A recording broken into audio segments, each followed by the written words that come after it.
We talked about a lot of issues, including abortion, mass deportation, threats of political retribution against political opponents, and media outlets.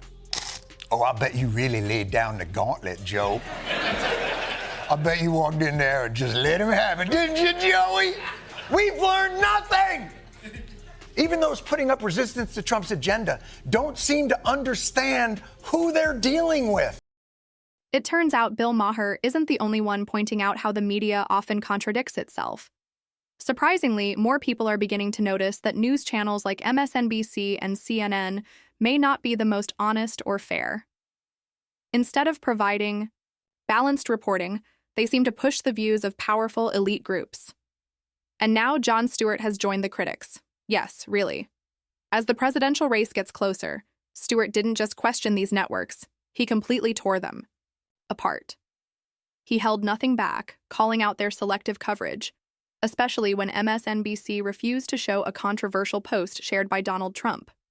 In our editorial discussions this morning, we were asked not to show the image from this video because of its violent and disturbing nature. Video, which we are intentionally choosing not to show you. We're not going to show because of how disturbing it is. I was extremely disturbed to see this. Horrible, horrible, violent imagery. Violent and dehumanizing imagery. We're only going to show you a clip of this briefly. All right, that's enough. Let's take it down.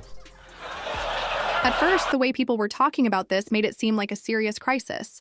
But once you watch the actual footage, it's clear it's not nearly as shocking as it was made out to be. Honestly, MSNBC has shown much worse content during quiet news cycles without any hesitation. So it's no surprise that Jon Stewart found the whole thing confusing. He couldn't understand why this particular video shared by Trump was treated like a major threat. It raised questions about fairness and double standards in media coverage. If you're curious, go ahead and see the video for yourself. Former President Donald Trump shared a video, this one, on his Truth Social account featuring an image of President Joe Biden hogtied on the back of a pickup truck. It makes sense to be caught off guard. I felt the same way when I watched the clip. I was bracing for something intense or dangerous.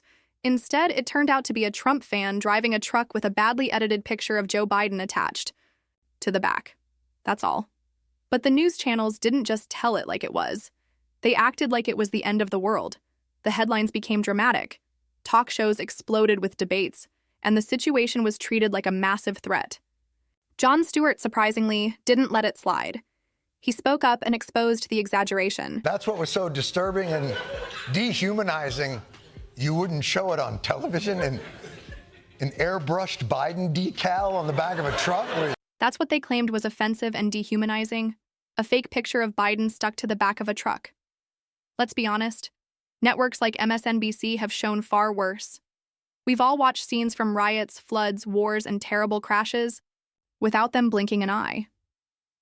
So pretending this one edited image is too extreme to show? That's either completely ridiculous or just dishonest. This wasn't about keeping the audience safe. It was about pushing a certain message. Once again, it's obvious the media isn't focused on sharing facts. Their real goal seems to be putting on a show, not delivering the truth. Aren't you the same networks that show reruns of 9/11 every year? I mean, I don't think it's great that Trump is posting things like this, but it's not like people really think Joe Biden was tied up in the back of the truck. That's right. Stewart noticed what many people have been thinking for a while.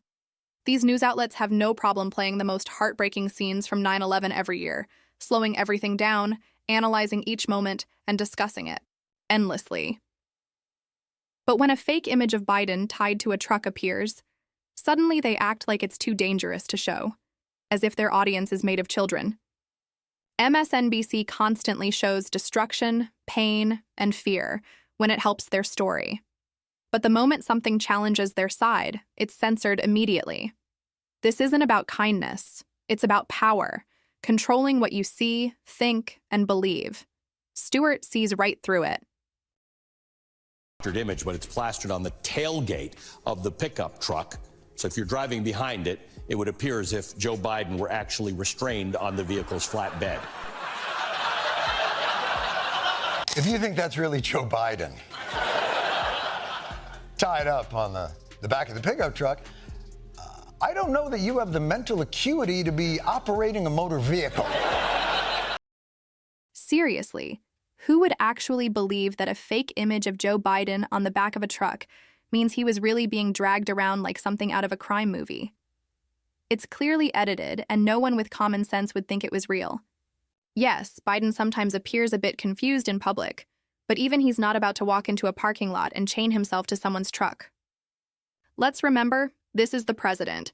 He's got full-time protection, an armored vehicle convoy, surveillance, and people monitoring him constantly. Yet MSNBC treated a meme like it was a real crisis. If anyone's overreacting here, it's them. Maybe they need to check their ability to recognize humor, or at least irony. But if you do think that, I should also probably explain to you that trucks also don't actually have testicles. It's just a novelty item. It might sound like a joke, but sadly, it's not. The mainstream news channels seem completely fixated on everything Trump says or does. It's no longer just reporting. It's become a full-blown obsession. They act like detectives, dissecting every word, every pause, searching for something to twist into a scandal. Say the wrong word, misspeak for a second, boom, it's headline news for days. But when it comes to actual government updates, important economic data, or border numbers, they barely mention it. Real facts get brushed aside, while Trump slip-ups dominate the screen. It's not news anymore, it's entertainment, and Trump is their main character. There is technology out there in the world that really does blur the line between reality and tailgate art. But those are mostly AI generated. Your fake Joe Biden robocall that tells New Hampshire voters not to vote. Your Chicago mayoral candidate glorifying police brutality. Your Donald Trump dropping by the neighborhood for a stew hang. Look how comfortable he seems. Jon Stewart didn't hold back when he pointed out the clear hypocrisy of MSNBC's favorite duo, Joe Scarborough and Mika Brzezinski. One day they're on TV warning everyone that Trump is dangerous and harmful to the country. The next they're seen smiling and being friendly with him at Mar-a-Lago, acting like longtime friends. Stewart found it hard to take them seriously when their words and actions were so different.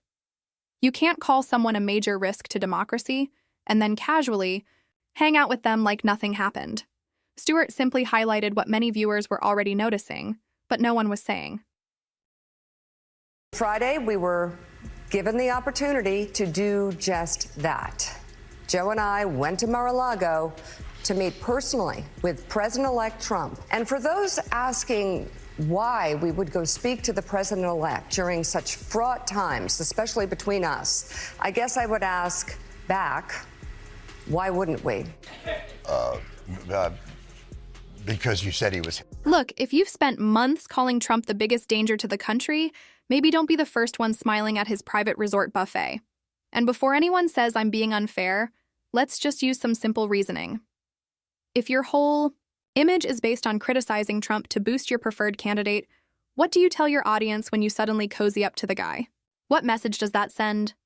You can't call someone a monster on TV and then toast drinks with them later. It shows either dishonesty or confusion, and neither is a good look. It makes people wonder if the outrage is just for attention, not principle. When the cameras stop rolling, it looks more like a game for power and access, not real resistance. That's the kind of behavior that makes regular people lose faith in the media.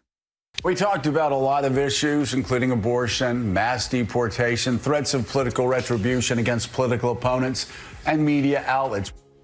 Oh, I bet you really laid down the gauntlet, Joe. I bet you walked in there and just let him have it, didn't you, Joey? We've learned nothing!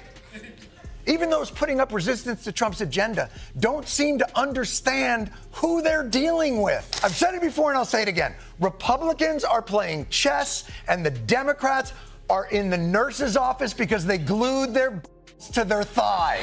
That's exactly how Donald Trump and the Republicans managed to win. They had a clear strategy. Every word they spoke had a purpose. Every decision was made with a goal in mind, and their policies focused on changing the direction of the country. While that was happening, the Democrats seemed more focused on impressing a small group of out-of-touch elites.